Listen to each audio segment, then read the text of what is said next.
dari pengukuran ini, oke, memunculkan yang namanya jenis data. Pengukuran nominal. Pengukuran dengan cara menggolongkan secara terpisah, secara dikrit atau kategori. Datanya nanti adalah data nominal. Contohnya di sini. Dalam satu kelas terdapat 50 mahasiswa. Kita mau tahu berapa jumlah mahasiswa di kelas dan berapa demografinya, laki-laki dan perempuan. Ya. Pengukurannya itu adalah pengukuran yang nominal.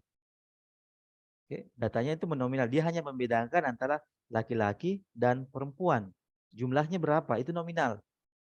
Laki-laki dan perempuan, pendapatan kelas menengah atas, kelas ekonomi, apa? Laki-laki dan perempuan, besar dan kecil, misalnya. Itu data nominal.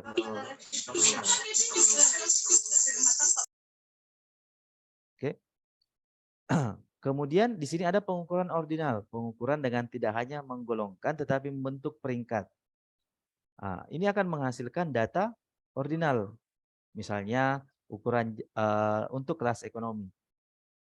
Ada yang ekonomi kelas menengah, kelas atas dan kelas bawah. Itu ordinal. Itu mengkategorikan dia masuk kategori kelas ekonomi ini, masuk mengkategorikan kelas ekonomi atas, ekonomi menengah dan ekonomi bawah, ya. Itu data ordinal. Ya. Kayak misalnya skala Likert. Kita mengkategorikan bahwa satu itu adalah kelompok sangat tidak setuju. Dua itu adalah kelompok tidak setuju.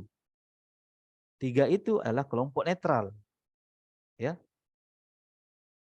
4 itu adalah kelompok setuju.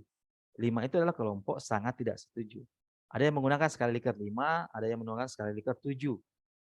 Terserah bagaimana penggunaannya. Yang jelas itu adalah bagian daripada data ordinal. Menurut bukunya, menurut referensi Ghazali, ya, Ghazali tahun 2013 pada buku analisis multivariat, ya, menyebutkan bahwa data skala Likert itu masuk kategori data ordinal.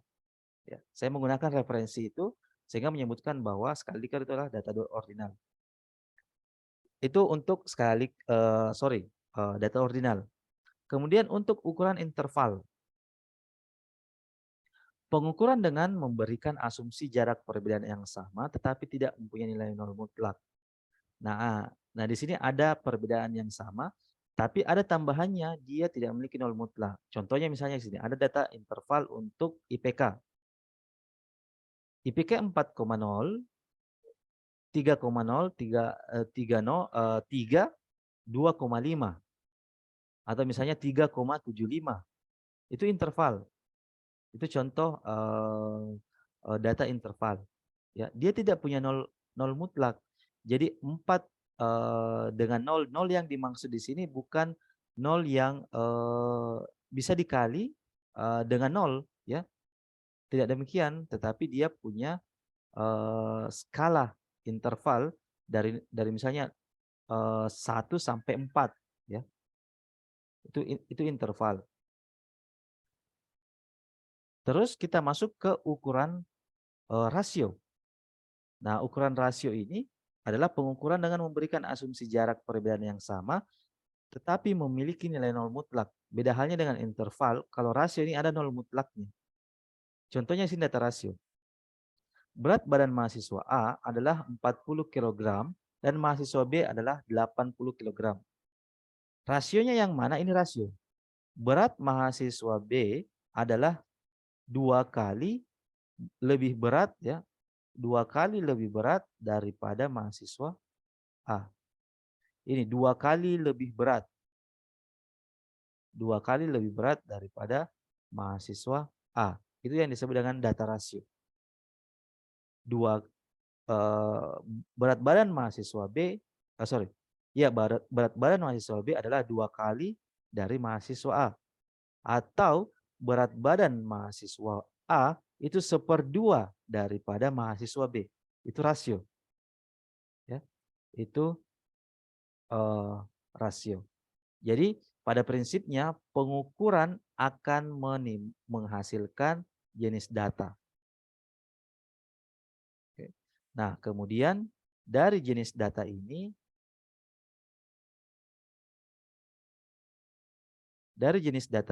kemudian akan menentukan apa alat yang digunakan di dalam data terhadap data tersebut. Apa yang akan digunakan terhadap data tersebut.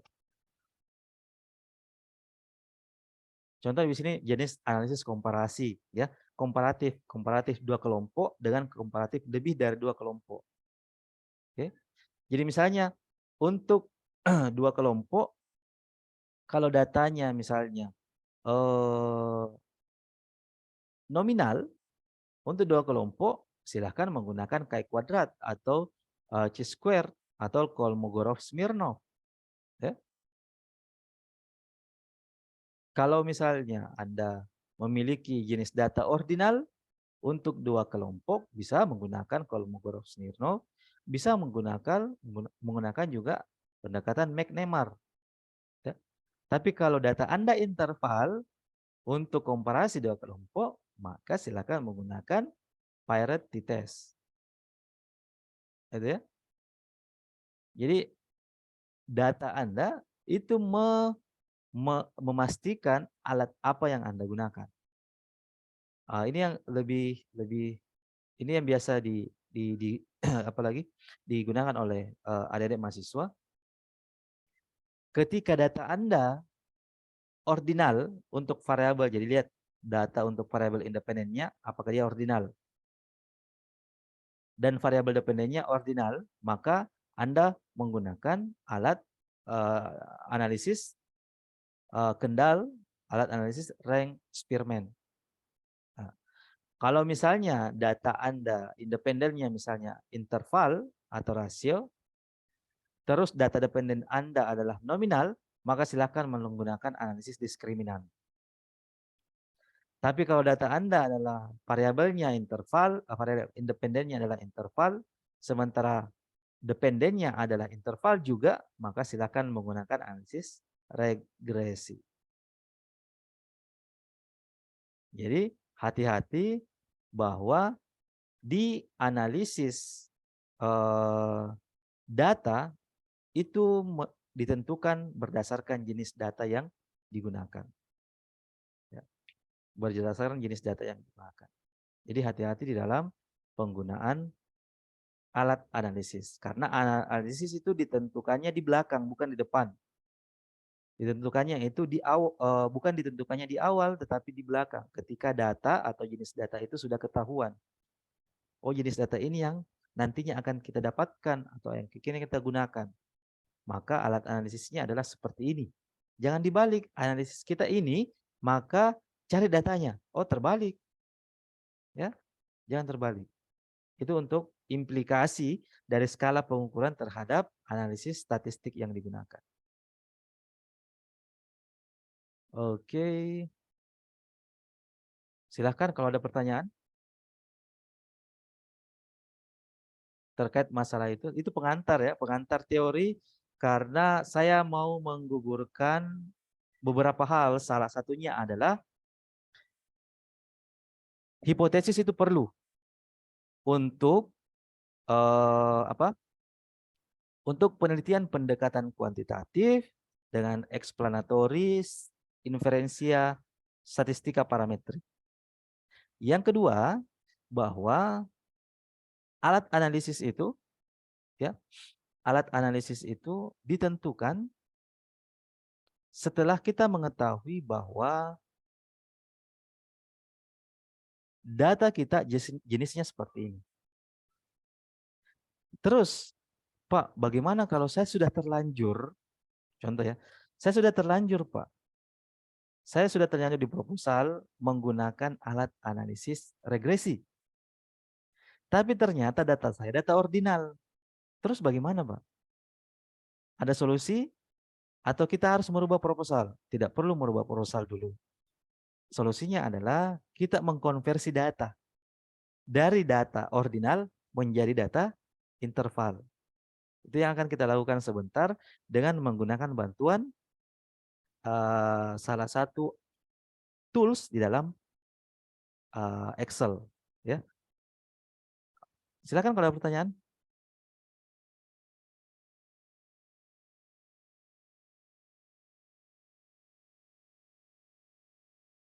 Oke. Ya, selanjutnya kita saya menunggu pertanyaannya. Konsep dasar regresi. Jadi eh, pembahasan kita adalah regresi. Apa itu regresi? Menurut Sir Francis Galton yang memperkenalkan. Izin Pak, Ya, silakan. izin bertanya Pak. Kan dikatakan tadi bahwa pada analisis regresi tidak bisa menggunakan skala Likert. Jadi kami yang menggunakan analisis regresi, apa yang dapat kita tolak ukur, apa yang bisa kita gunakan tolak ukurnya Pak? Maksudnya bagaimana, Dek? Bisa diulang pertanyaannya? Sorry, saya sedikit. Ya, bisa diulang. Silakan, bisa diulang dia pertanyaannya.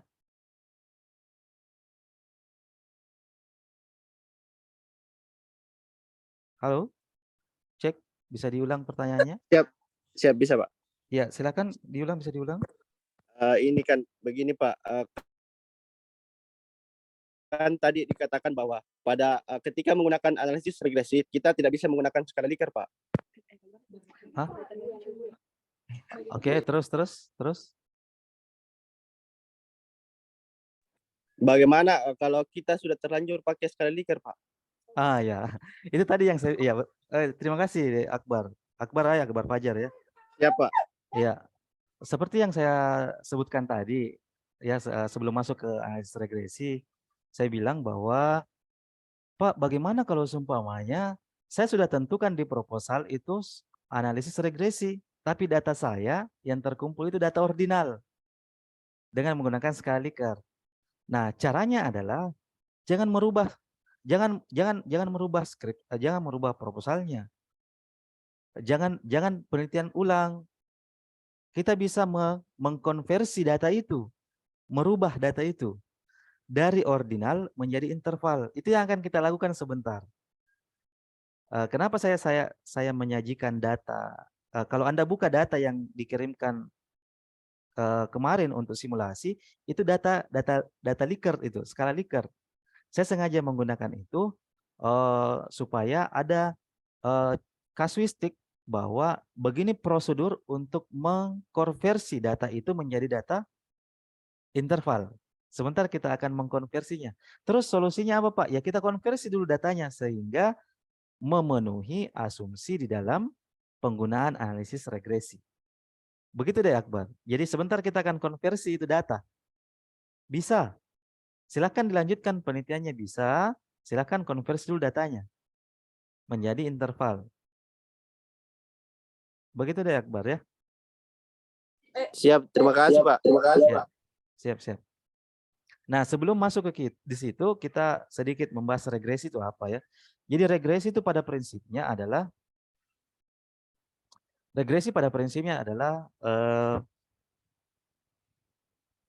proses ya, proses untuk memprediksi satu variabel dari variabel yang ada.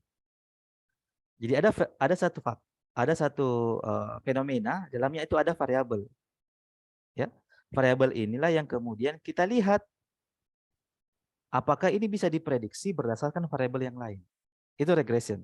Jadi ada hubungan linear di antara dua variabel yang berbeda.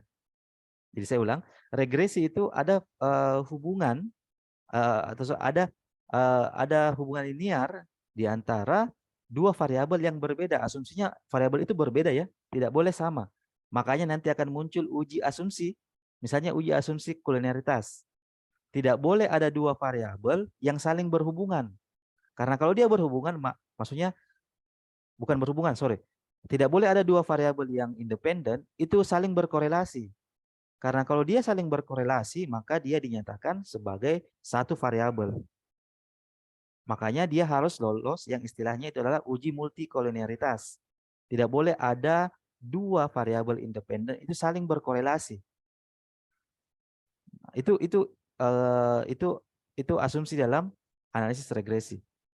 Nah, regression itu diperkenalkan oleh Sir Francis Galton menunjukkan bahwa proses umum untuk memprediksi satu variabel. Ya, jadi regression itu adalah bagaimana kita memprediksi satu variabel. Nah, sebelum memprediksi kita harus tahu dulu apakah dia berhubungan atau tidak. Kalau sudah kita tahu bahwa dia berkorelasi, baru kita masuk pada langkah selanjutnya itu adalah memprediksi apakah variabel A itu mempengaruhi variabel B.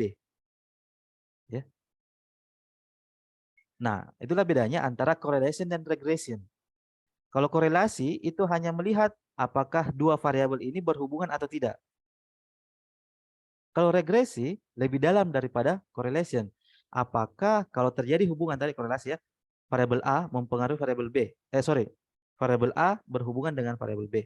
Tapi kalau regression, apakah variabel yang berhubungan ini saling mempengaruhi? Ya. Misalnya variabel A mempengaruhi variabel B. Gitu ya. Nah, kalau regression sudah pasti berkorelasi. Kenapa? Karena tidak mungkin variabel A mempengaruhi variabel B kalau tidak ada hubungannya. Kan begitu ya? Tidak mungkin ya. Tidak mungkin seseorang mampu memerintah seseorang yang lain kalau tidak ada hubungannya. Tidak mungkin seseorang mempengaruhi orang lain tanpa ada hubungan di dalamnya. Baik itu hubungan pertemanan kah, hubungan orang tua kah, keluarga, kekerabatan dan semacamnya, yang jelas ada hubungan di dalam. Itu correlation. Tapi kalau regresi, dia mampu memprediksi. Ya. Jadi kalau correlation bisa diukur dengan metodenya chi-square. Ya. Kalau regression bisa menggunakan regresi linear. Ya. Ini perbedaan di antara regression dan correlation. Jadi adik-adik sudah mampu membedakan regresi dan korelasi. Ya. Nah ini tinggal adik-adik bisa lihat saja yang mana linear dan tidak linear, yang mana berhubungan dengan tidak berhubungan. Ya. Ini kurva pendekatan kurva ya. Pendekatan kurva untuk menunjukkan bahwa ini berhubungan linear negatif dan berhubungan linear positif. Ya. Ada yang berhubungan negatif tidak linear dan ada yang tidak memiliki hubungan. Nah, ini tadi yang saya bilang. Penelitian kuantitatif tidak lepas dari prinsip matematis. Tapi bukan berarti prinsip matematis itu menjadi penghalang kita untuk meneliti.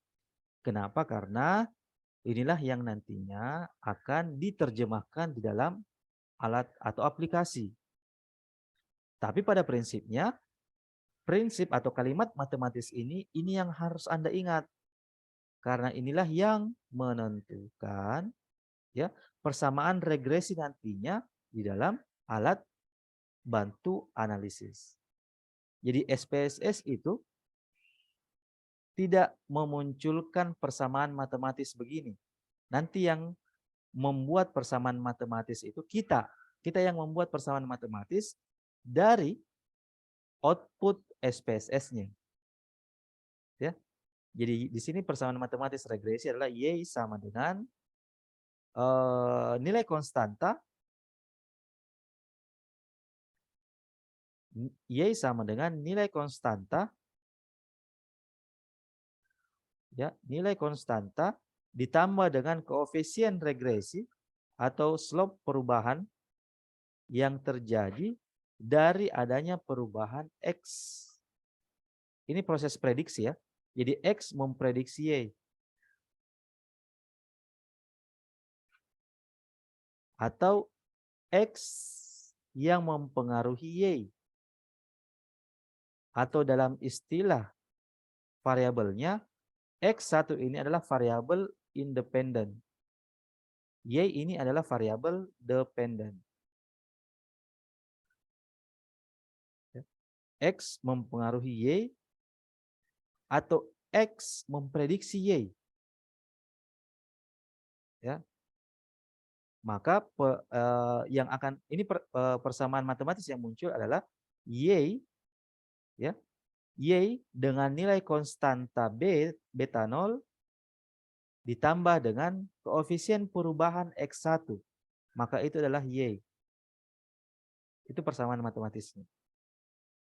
Ditambah dengan nilai error atau galat, ya, atau hal-hal yang tidak dimasukkan dalam unsur X1. Itulah atau error. Ya. Itu persamaan matematis yang perlu Anda ingat dalam analisis regresi ini. Cukup ini yang ingat Anda ingat, karena persamaan matematis ini yang akan digunakan juga di analisis jalur. Kalau analisis jalur itu kita melakukan proses regresi 2 kali, ya, di dalam analisis jalur dengan menggunakan SPSS. Dan baik regresi 1 maupun regresi 2, persamaannya yang digunakan adalah ini. Makanya yang ini yang perlu Anda ingat di dalam analisis regresi. Oke. Regresi berganda, regresi itu ada 2 ya, sederhana dan berganda. Terus ada analisis jalur. Analisis jalur itu sebenarnya pengembangan dari analisis regresi, ya. Hanya saja dalam analisis jalur terdapat satu variabel tambahan yang disebut dengan variabel mediasi, ya, memediasi hubungan di antara variabel independen terhadap variabel dependen. Oke, bagaimana teknisnya? Sekarang kita masuk di teknis analisis regresi berganda dengan menggunakan pendekatan alat bantu SPSS, ya. Ini langkah yang Anda harus lakukan di dalam menyelesaikan hipotesis atau menjawab hipotesis dengan menggunakan analisis regresi berganda. Tabulasikan dulu datanya, kemudian masukkan data ke aplikasi, setelah itu data itu dianalisis. Ya. Silahkan mau menganalisis deskriptifnya, demografi daripada respondennya, kemudian mendeskripsikan jawaban-jawaban dari masing-masing responden, silahkan. Kemudian uji instrumennya, kemudian uji asumsinya, setelah itu lihat hubungannya. Apakah variabel yang Anda gunakan saling berhubungan atau tidak. Setelah itu lihat apakah dia memiliki pengaruh atau tidak. Ya. Nah, disinilah proses uji hipotesis. Ya. Proses di dalam uji hipotesis. Hipotesis itu akan dilihat di sini. Jadi tahapannya panjang untuk sampai pada pengujian hipotesis, ya. Nah, kita akan sama-sama membuka langsung untuk tutorialnya. Ini contoh, ya. Ini contoh kerangka pikir untuk analisis 2 analisis, baik itu regresi. Kalau ini regresi linear berganda. Perhatikan anak panahnya, ya. Ini anak panah yang menentukan bahwa dia yang mempengaruhi kemana. Oke. Ini kan diasumsikan, ya. Diasumsikan dia berdasarkan teori. Ya. Mungkin ada yang bertanya kritis begini, Pak, ini kan belum diuji, masa sudah ditahu pengaruhnya terhadap ini? Ya, kan mungkin ada pertanyaan begitu, ya. Kenapa bisa muncul kerangka pikir begini? Kerangka pikir ini muncul dari bangunan teori-teori yang mendahului penelitian ini atau penelitian-penelitian yang telah dilakukan sebelumnya. sehingga membentuk satu kerangka pikir, satu kerangka operasional dalam penelitian terkait masalah alur, ya, alur hipotesis yang dibangun. Jadi hipotesis itu bukan dugaan sementara tanpa dasar, tetapi dugaan sementara yang berdasarkan teori. Ini yang nanti akan kita buktikan berdasarkan hasil analisis. Nah, kalau ini analisis jalur. Nah, inilah yang saya sebutkan tadi variabel mediasi. Ini dia, variabel mediasi. Oke, ini variabel mediasi. Nah, saya sengaja menggunakan variabel ini saja untuk menjadi variabel mediasi. Tinggal terkait masalah teorinya tinggal di cross check saja apakah memang demikian atau tidak. Kualitas layanan itu bisa menjadi variabel moderasi atau tidak. Hanya saja kerangka ini, variabel ini saya hanya menggunakan sebagai sebatas simulasi ya. Ya, saya hanya menggunakannya sebatas simulasi saja, kepentingan simulasi. Oke. Nah, kita masuk di analisis regresi linear berganda dulu ya. Dicontohkan misalnya di sini. Ini masing-masing indikatornya. Jadi saya kenalkan sedikit dulu sebelum kita masuk. Ini variabel disebut sebagai variabel, ini juga disebut sebagai variabel.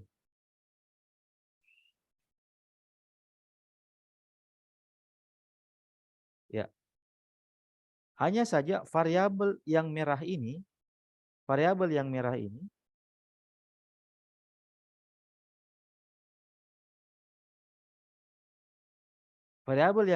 disebut dengan variabel observe atau variabel yang terukur atau biasa diistilahkan indikator. Sementara yang kuning ini disebut dengan variabel unobserved atau variabel yang tidak terukur. Kalau dia tidak terukur, maka kita cari apa yang membuatnya dia terukur. Itu yang disebut dengan indikator atau variabel observed. Nah, ini disebut dengan variabel biasanya. Istilah sederhananya biasa di kalangan mahasiswa, ini variabel, ini adalah indikator. Tapi pada prinsipnya semuanya adalah variabel. Hanya saja perbedaannya di istilah, ini variabel indikator atau variabel observed. Sementara ini adalah variabel unobserved atau disebut dengan variabel. Ya. Nah, di sini ada indikator untuk variabel X1 ada 4 indikatornya, variabel X2 ada 4 dan variabel Y ada 5. Dibangunlah hipotesis. Hipotesis alternatif 1, diduga digital marketing berpengaruh positif terhadap keputusan penggunaan telemedicine di Rumah Sakit Unhas. Hipotesis yang kedua, diduga kualitas layanan berpengaruh positif terhadap keputusan penggunaan telemedicine di Unhas.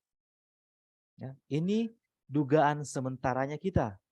Inilah yang akan kita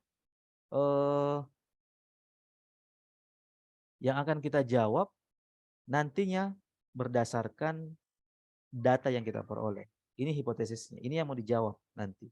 Apakah memang hipotesis ini diterima ataukah hipotesis ini ditolak? Tergantung dari masing-masing hasil analisisnya. Ya. Tergantung dari masing-masing hasil analisis.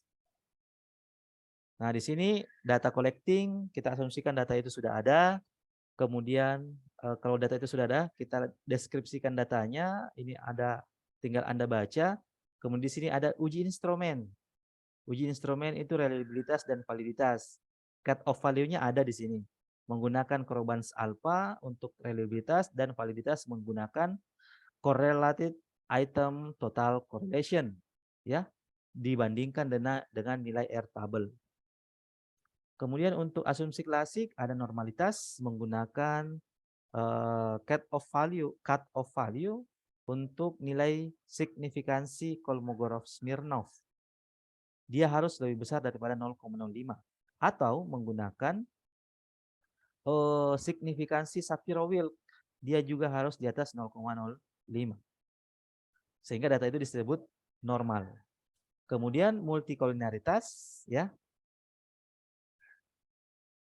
Uji asumsi ini cut off value-nya melihat dua hal. Yang pertama, nilai toleransinya harus di atas 0,1. Terus nilai VIF-nya, variance inflation faktornya itu adalah di bawah 10 atau lebih kecil daripada 10. Itu dinyatakan tidak multikolinaritas. Nah, mungkin Anda bertanya, Pak, bisa dihitung itu kenapa bisa mendapat nilai 0,05? Saya bilang sekarang saya tidak bisa hitung kenapa dia 0,05. Cuman saya mengambil dari referensi bahwa cut off value dinyatakan dia normal ketika Shapiro-Wilk signifikansinya di atas 0,05.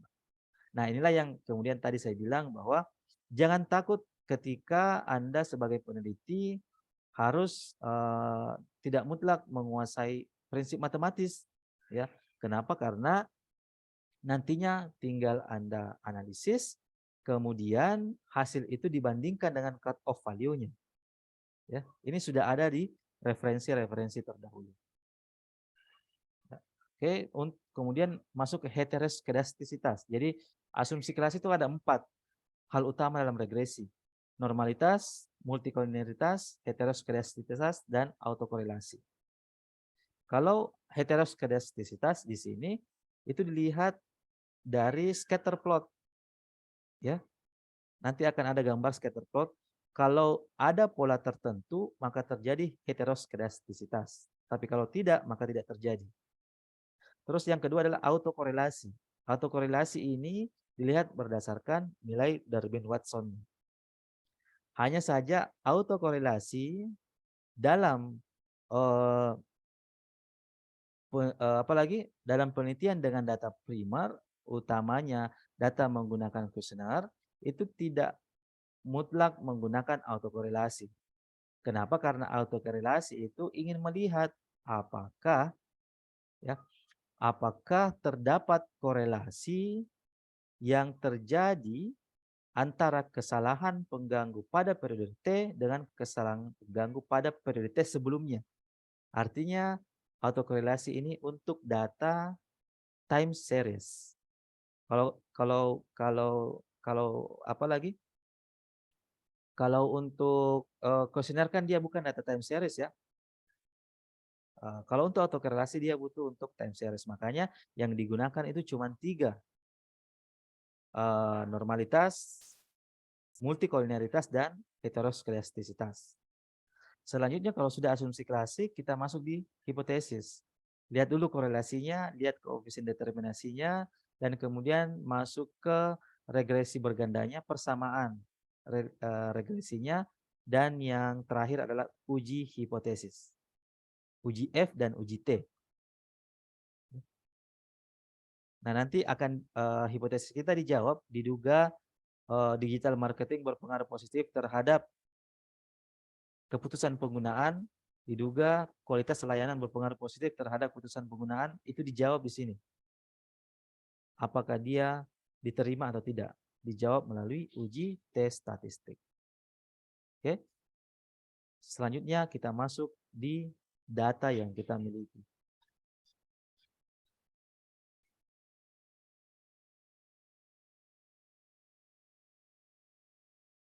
Oke, saya sediakan dulu datanya.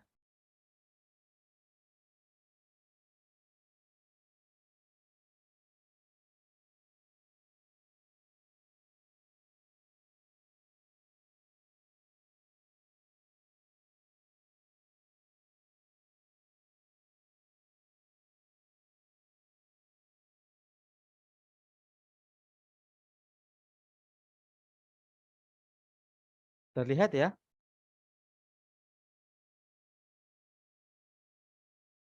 Terlihat adik-adik?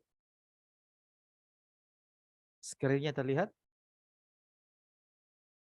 Siap, Pak. Ya, terlihat ya. Oke, terlihat. Ini data yang Anda miliki juga. Saya sudah di-share ya, sudah di-share di grup. Ini data yang Anda miliki. Data ini Saya asumsikan begini. Data ini adalah data yang diambil dengan menggunakan Google Form, ya. Jadi sekarang kuesioner itu bisa selain daripada menggunakan kertas, bisa juga Anda alihkan ke Google Form, ya. Ini saya ambil, ini simulasi saja. Data ini misalnya data yang sudah saya tarik dari Google Form, kemudian datanya seperti ini. Kalau datanya seperti ini, maka di sini muncul cap waktu. Cap waktu ini data bawaan dari Google Form, ya. Dia mengisinya kapan, tanggal berapa itu ada di sini, ya. Jam berapa ada di sini. Kemudian ada nama responden, jenis kelamin, usia responden, pendidikan terakhir, ya. Kemudian di sini ada jawaban responden, X1, X2, di sini ada pertanyaannya. Dan jawabannya ini dia. Ada sangat setuju, setuju. Nah, ini yang menjadi pertanyaannya tadi Akbar, ya. Tadi Akbar bertanya di sini. Pak, bagaimana nih kalau begini data aku, Pak? Nah, saya ini mau menguji dengan analisis regresi. Jangan panik dulu, ya. Tenang dulu, ada solusinya, ya.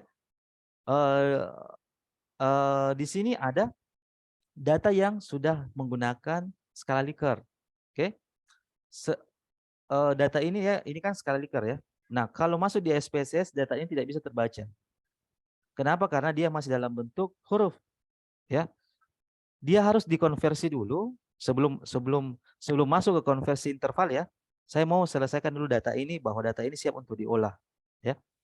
Asumsinya adalah data ini sudah bersih lewat dari cleansing data, ya, selesai. Kita tinggal mengolahnya. Tetapi kita sajikan dulu yang tadinya data dalam bentuk huruf seperti ini, ya. Ini tidak bisa dibaca di dalam SPSS. Dia harus dalam bentuk angka atau simbol. Simbolnya dalam bentuk angka. Nah, kemudian masuk datanya seperti ini. Saya sudah konversi dia dalam bentuk angka. Oke. Jadi misalnya di sini jenis kelamin.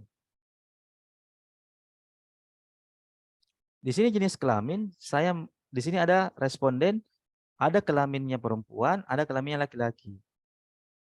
Silahkan Anda rubah perempuan dan laki-laki itu ke dalam simbol 1, 2. Terserah mau pilih yang mana, perempuannya menjadi simbol 1 atau laki-lakinya menjadi simbol 1, silahkan. Di kasus ini saya menggantinya menjadi laki-laki itu 1, perempuan itu 2. Ya. Kemudian usia responden, ini dia. Jatuhnya begini. Laki-laki itu 1, perempuan itu 2. Usia responden untuk kategori 26 tahun sampai 30 tahun itu kategorinya 1. Dan seterusnya untuk umur di atas 50 tahun itu kategorinya 6. Oke. Itu untuk usia. Untuk pendidikan ini kategorinya 1 itu untuk SMA atau sederajat, 2 itu diploma 1 atau diploma 3, ya. Nah, ini adalah demografi dari responden. Sama dengan ini. 1 itu dinyatakan sebagai, kalau skala Likert kan, 1 itu sangat tidak puas, ya kan begitu. Kategorinya. 2 itu tidak puas. Oke.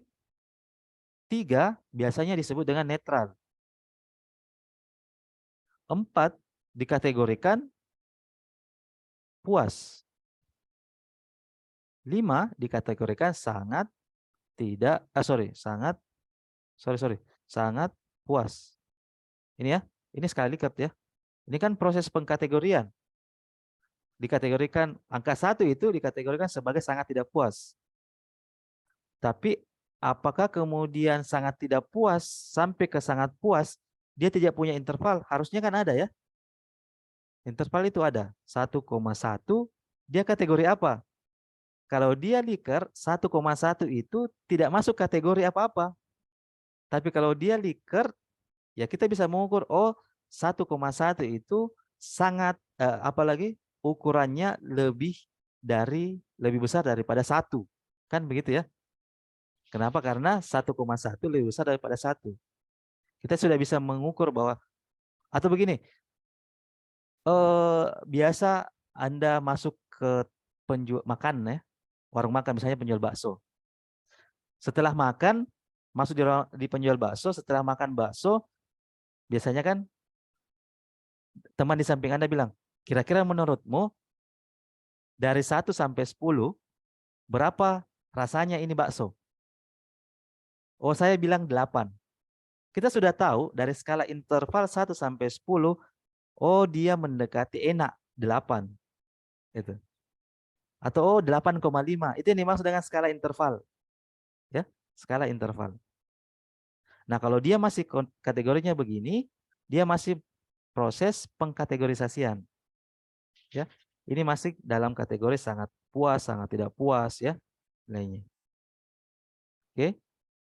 Nah, terus Pak, kalau begini bagaimana nih? Kalau begini bagaimana nih? Ini kan terlanjur toh? Terlanjur nih datanya begini, Pak. Masa penelitian ulang, Kak? Pak? Bisa kita lakukan dengan cara mengkonversinya dari data, mentransformnya, bahasa istilahnya mentransform data ordinal menjadi interval. Kalau mengkonversi itu dia lebih kepada file ya. Tapi kalau mentransform ya, mentransform dari ordinal ke interval. Caranya bagaimana? Caranya kita menggunakan istilah successive interval. Di Excel itu tersedia, ada. Nah, ada file yang Anda dibagikan kepada Anda ya, yang nama filenya itu stat97.excel ya. Itu ada ya? Ada ya yang Anda dapatkan ya? Atau belum dapat filenya? Ada yang belum dapat?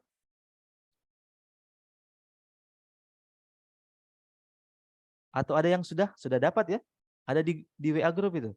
Silakan, saya lihat ada di WA group dibagikan. Silakan dilihat itu. Nah, caranya begini. Ketika Anda yang belum atau Pak, baru izin maaf, putus-putus suara tak. cek suara saya sudah bagus. Halo?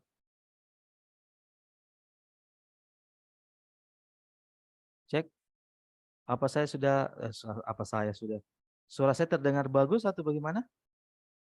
Siap, Pak. Siap, sudah bagus, Pak. Oh, sudah bagus. Oke, sudah bagus ya. Ya. Apa tadi itu? Ya, terkait masalah mentransform data ya, mentransform data dari ordinal ke interval.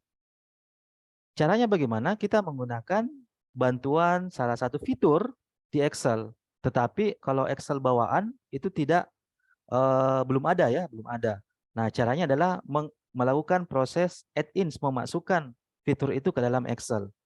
Bagi yang belum melakukan itu, caranya begini. Ya, kalau sudah dapat datanya, filenya ya, yang dibagikan di grup stat97.excel, silahkan buka dulu Excel-nya, ya. Kemudian klik file, setelah muncul begini, kemudian klik option, akan muncul kotak dialog begini. Setelah klik option, cari di fitur sebelah kiri, add-ins. Menambahkan ya, add-ins ya, menambahkan fitur add-ins ya, menambahkan fitur, klik. Ya, klik. Akan muncul kotak dialog begini. Setelah muncul, klik go. Ini go. Akan muncul seperti ini, kotak dialognya seperti ini. Setelah muncul kotak dialog begini, klik browse. Silahkan cari file yang saya sebutkan tadi, tempatnya di mana. Kita klik browse. Oke. Kemudian kita cari di mana posisinya.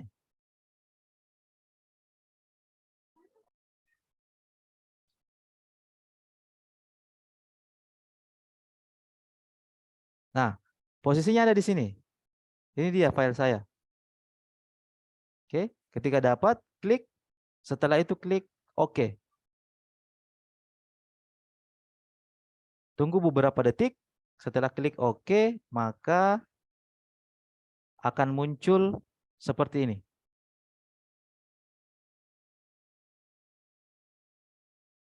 Ya, akan muncul seperti ini. Oke. Akan muncul seperti ini. Yang kita gunakan nantinya ini, successive interval. Successive interval. Oke. Nah, setelah itu kita lakukan proses transform data. Kita mau transformnya, datanya ya, dari ordinal ke interval. Yang kita transform adalah yang ini saja. Data ini saja ya.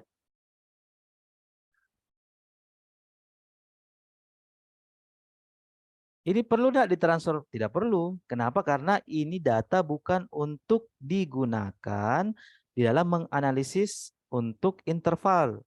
Ini hanya sebatas deskriptif. Ya.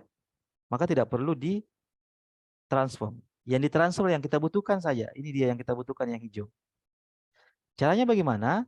Caranya adalah silakan buka tadi add-ins ya. Ins.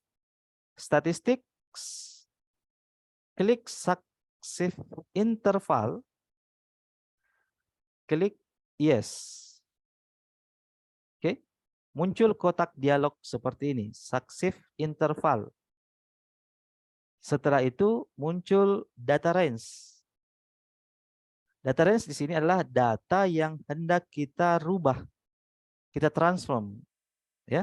Yang mana itu? Ini dia, klik ini sampai dengan yang terakhir, ya, saya sorot sampai di responden terakhir, ya. Oke, setelah masuk di sini, kemudian kita masuk ke output cell. Output cell ini adalah di mana tempat, di sel mana tempat dari hasil transform tadi. Kita klik, kemudian pilih di sini saja. Oke, pilih di sini. Kita klik saja ini satu kali, next. Kemudian muncul. Setelah muncul, klik next. Nah, muncul dialog seperti ini. Setelah muncul, select all variables. Ya, select all, klik select all. Setelah itu, next. Klik next. Nah, setelah itu muncul kotak dialog minimum value dan maximum value. Karena tadi yang kita gunakan adalah skala Likert dari 1 sampai 5, maka yang kita gunakan adalah minimum value-nya adalah 1. Maksimum value-nya adalah 5. Oke. 1 minimum value-nya, maksimum value-nya adalah 5. Setelah itu, klik next. Setelah klik next, tidak berubah kotak dialognya, kita klik finish. Maka muncul secara perlahan, klik OK. Hasil daripada data transformnya. Ini dia data interval. Ini nanti data yang dimasukkan di dalam analisis.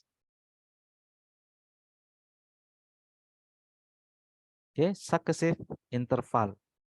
Nah, sekarang kita tinggal merubah view-nya, ya, tampilannya sesuai dengan tampilan yang di sebelah. Ya. Tinggal di apa lagi? Tinggal diperbaiki saja ya. Ini proses perbaikan saja supaya lebih rapih ya. Supaya lebih rapih. Ya. Setelah itu kita copy untuk ini ya.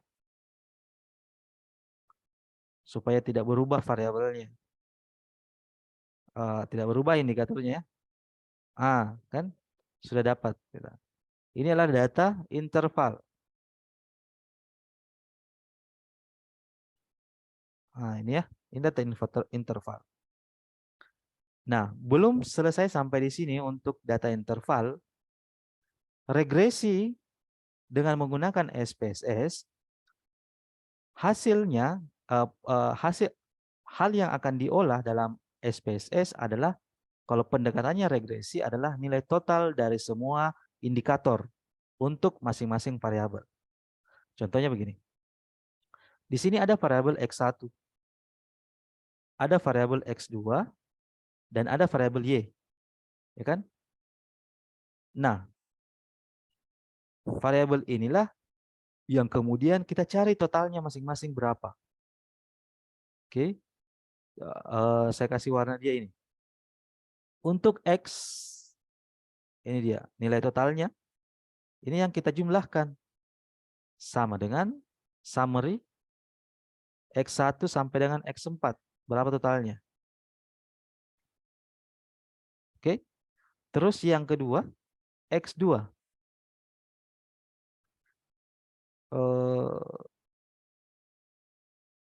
Oke. Sama juga, sama dengan summary. Untuk, X2 totalnya berapa? Ya, saya sengaja kasih warna ya supaya perbedaannya kontras ya terlihat. Sama dengan summary X21 sampai di X24. Ya.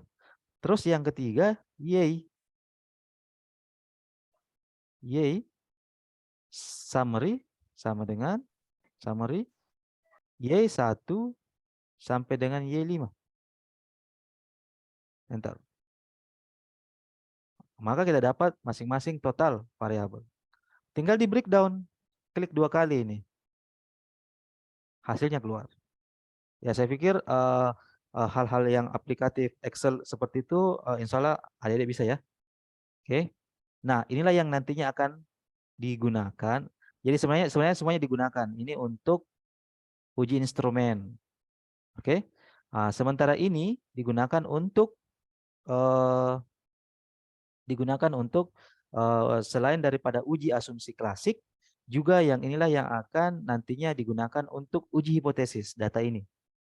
Jadi ini adalah data tambahan dari data responden yang diperoleh pada proses pengambilan data. Ini data tambahan. Kita hitung manual saja ya. Ini tidak ada dalam data responden. Kita tambahkan sendiri. Oke. Nah, setelah dari sini, ini kan sudah ya, sudah selesai, intervalnya sudah tersedia. Tinggal kita masukkan dalam SPSS. Nah, di sini sudah kita berakhir, kita akan masuk di SPSS. Oke, silakan kalau ada pertanyaan di dalam permasalahan transform data dari ordinal ke interval. Sambil saya siapkan untuk SPSS-nya.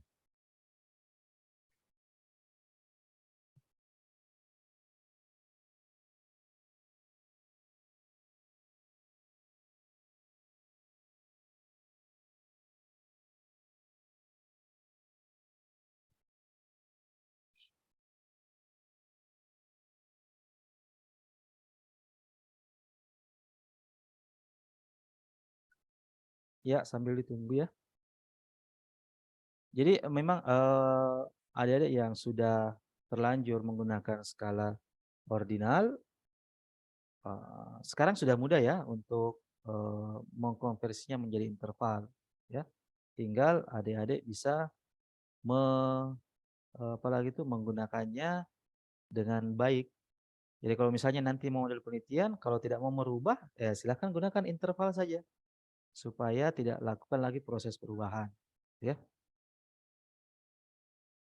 Oke. Nah, di sini saya akan menampilkan adik-adik untuk SPSS. Oke. SPSS itu dia punya 3 worksheet ya. Dia punya 3 kertas kerja. Oke. Kertas kerja yang pertama adalah free variable view. Kertas kerja yang kedua adalah data view. Ini dia data view. Jadi ini variable view dan data view. Kalau variable view itu adalah melihat profil dari variabel yang digunakan. Tuh. Kalau data view adalah profil dari data yang kita akan olah. Jadi saya ulang, variable view itu profil datanya, profil variabelnya. Kalau data view itu adalah profil datanya. Disinilah kita masukkan sebentar data yang sudah kita compare transform tadi. Ya. Nah sekarang kita masuk dulu di variabel. Oh ya, kertas kerja yang 3 adalah kertas kerja output. Output dari hasil analisis. Sebentar kita akan masuk ke situ. Nah, jadi kalau Anda menganalisis, datanya itu tidak keluar di sini, tetapi keluar di worksheet output. Nah, kita akan melakukan proses konversi ya, dari file Excel masuk, tidak perlu konversi sebenarnya ya, tinggal copy saja, di copy. Itu akan jauh lebih mudah di copy ya, copy file Excel-nya tadi. Saya copy dulu, tunggu. Ya, kita bermula mengerjakan di variable view. Ya, saya ambil datanya. Ini ya. Bermula kita bekerja di variable view dulu. Profil variabel. Di sini kita mengisi namanya apa, nama variabelnya, X1, X2 ya. Itu tinggal diisi di sini. Nah, saya tinggal copy. Ini dia, muncul ya. Ini saya peringkas saja ya. Tinggal di sini mainannya adalah copy paste. Copy di Excel kemudian paste di sini. Itu bisa. Ctrl C, copy, kemudian Ctrl V, paste ya. Di sini ada 20 variabel. Nomor, jenis kelamin, usia responden, pendidikan. Ya. X1, X2, X12 sampai dengan Y. Nah, ini variabel penelitian kita. X1 sini ya. X1. X1. Oke. Variabel penelitian kita adalah X1, X2, Y. Indikator penelitian kita adalah ini dia. Deskripsi responden kita ada di sini.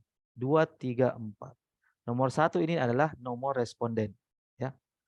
Sehingga nantinya memudahkan kita kalau menggunakan nomor responden. Nah, yang pertama ini yang perlu Anda perhatikan. Terus yang paling penting kedua adalah measure. Ya, di sini dia. Ukuran. Ya, ukuran. Paling penting yang ketiga adalah value.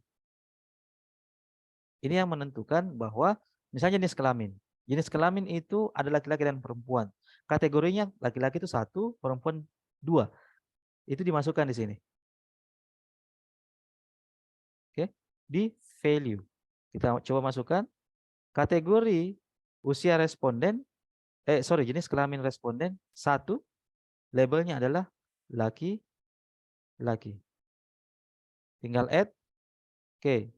2, labelnya adalah perempuan. Klik add.